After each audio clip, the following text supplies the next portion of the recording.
Hey, so I created this Meshy AI asset of this guy called Paddy. Then I exported that and put it into Spline. Then I embedded that in a Webflow website to create this animation. And I'm going to show you how I did it. So, what the hell is Meshy AI? Meshy AI is a pretty insane tool. If you're into 3D, if you like Blender and Spline and things like that, then I think you'll really enjoy this tool. Basically, what you can do with it is you can create a 3D object from an image. You can put text to create a 3D image.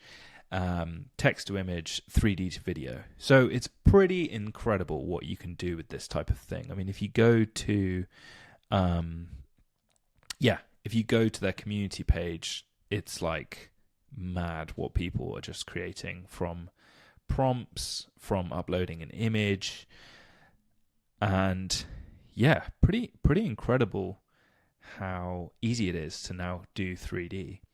Now, for example, like if you're creating something like a can, I wouldn't recommend using this because there are incredible assets on things like Sketchfab, or you can just create your own relatively easily in something like Spline. And if you do that, then the polygon count is probably going to be a lot lower. But, you know, there are some incredible assets out there. However, there's things like people that I think are actually particularly hard to create unless you do a 3D scan of someone, or potentially just upload a picture. So that's literally what I did with this. I used the image to 3D tool. I got a picture of this guy, Paddy. Where is it? One of these. So we've got Paddy here, and then what I've done is I've basically cut him out using another tool called Pickwish.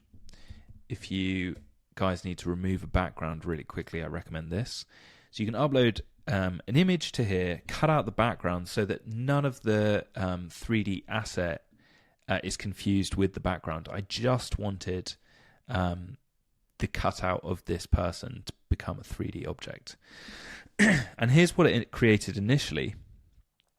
So then you have a set of tools at the bottom here.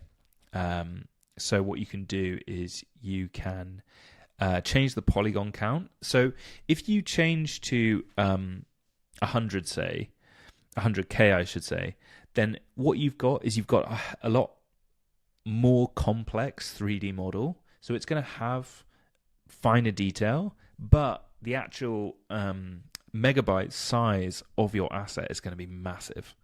So what I would recommend doing is, if this is for a website, keeping the polygon count lower than higher, and making sure that the asset isn't gigantic.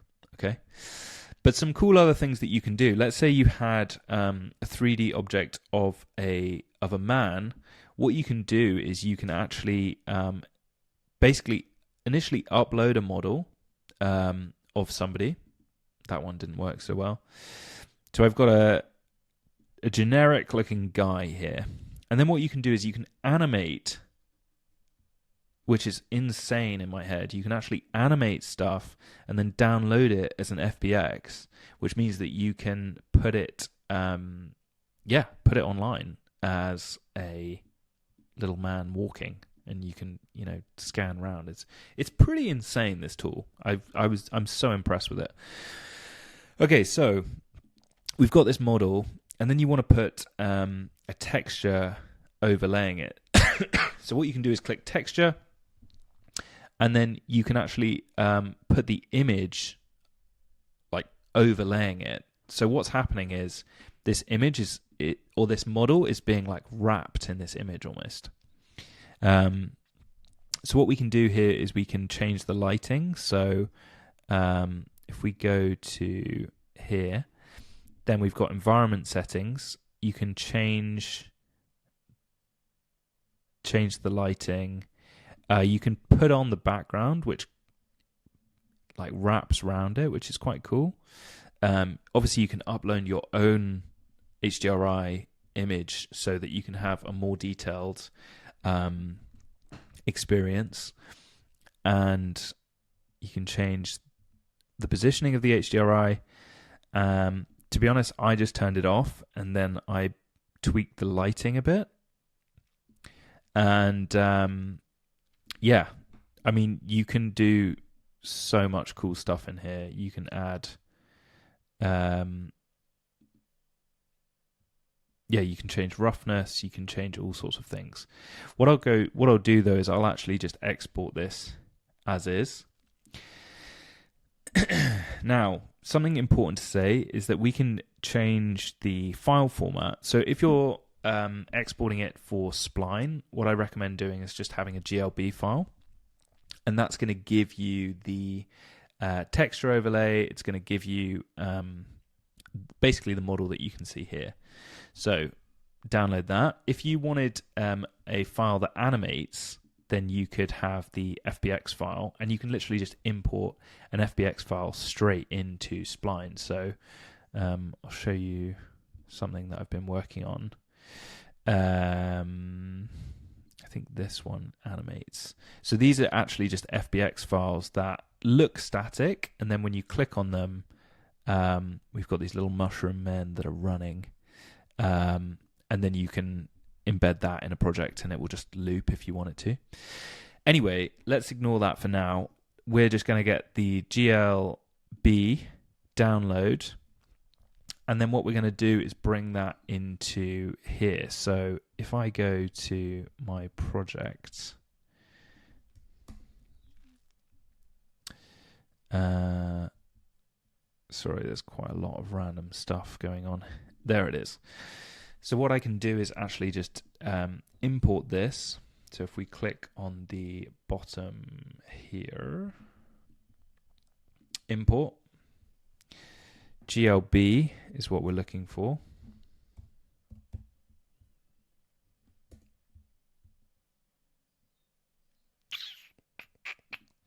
Hello.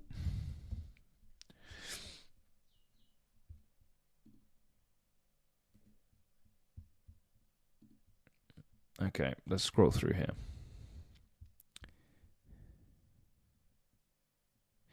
Paddy drink GLB, 2.4 megabytes. What we can do is actually compress that further if we want to. So we can go to something like GLB compression tool. I tried out a couple of these, and you can do some free compressions before paying. Some of them are insanely annoying, where you basically like get the model only if you give an email and only if you give credit card details and stuff. So try out some, but most of them, I think this one is actually good. 3D Studio. So anyway, compress that, then you can import it to Spline. I definitely recommend compressing it, because otherwise you will have something that's just way bigger than it needs to be, and then your Spline scene will be a lot slower as a result. And boom, we've got our scene in here. So we've got mesh, which has got lighting and the image here. So the image is wrapping this object. And then we've got the base color here. Now, if we change the lighting, let's say we actually just turn this off, you'll see that the actual asset changes. So from Meshy AI, what I recommend doing is just making your scene whatever you want it to be. Maybe you don't have a person. Maybe you actually have like a can. So maybe you would want to add like a metallic-y finish. Maybe you're trying to make the ugliest model possible. Someone covered in maple syrup, maybe. You know, you'd want to edit this in here, but you've got an asset that you can then add material layers to and actually model. Then from there, once you've got this perfect and you're happy with it, you can click export, go to Viewer, and then you've got Logo, Logo Preview. You want to turn those both off. If you're using the free version of Spline, you won't be able to do that. So sorry about that, buddy. You got to pay. You got to pay the man. Then click Background Color Off. If you don't want your model to actually show with the background color, keep Page Scroll on. I keep Cursor on, and then I turn off all of these. And the reason for that is because if I wanted to create something like this, then what I'd want to do is actually ensure that the animation is being done in Webflow rather than in Spline.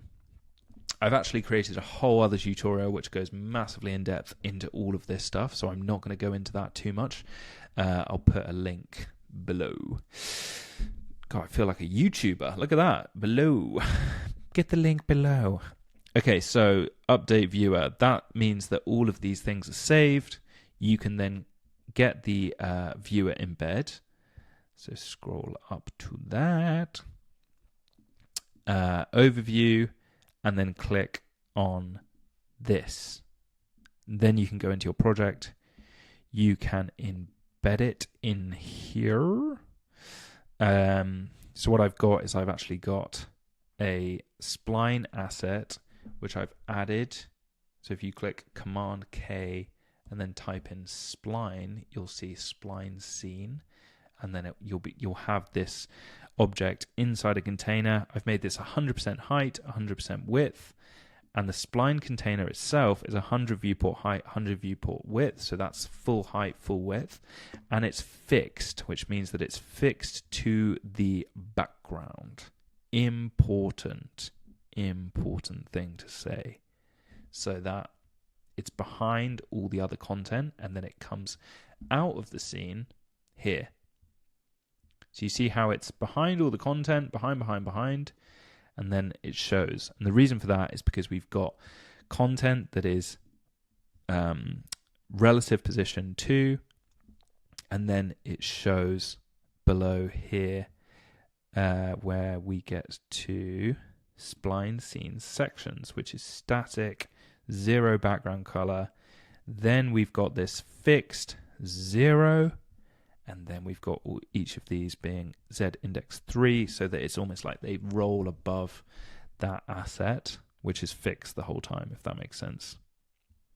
And then the footer is obviously relative position 2, so it's above the fixed position 0 of the spline asset.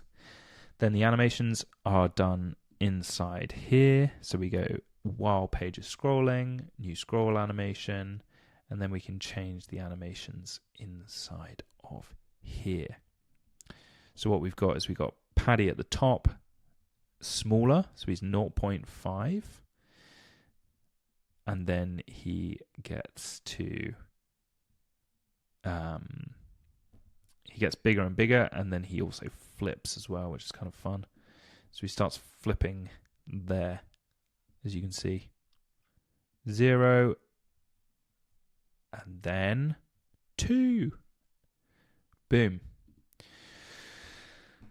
Hope that all makes sense. So that's kind of the flow I would recommend you doing. Thinking about, okay, can I build this in such a way that it's a lot lighter? Maybe I can actually build the asset myself. Maybe I don't need Meshy. But if it's something a bit more complex, like a person that you want to be hyper realistic, I think that's where something like Meshy is insane, because you can just I literally uploaded a picture and then bam. I know it looks a little bit like GTA, but you know, if you had a better picture, or if you had like multiple pictures, then the output on Meshy would be a lot better. Because obviously the back of his shirt is like kind of random, but that's because I haven't uploaded a picture of the back of the shirt, so why would it know what the back of the shirt is? And then you can iterate upon that in Spline before embedding in Webflow.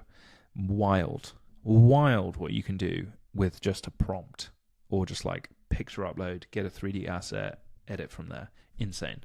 Let me know if that all makes sense and is helpful. If interested in more of this type of thing, I have a newsletter, which is in the link below as well, where I basically write about interactive website stuff. So if you're interested in this type of stuff, same here. Subscribe if at all interested. Okay, best of luck using Meshy, Spline, and Webflow. Ciao.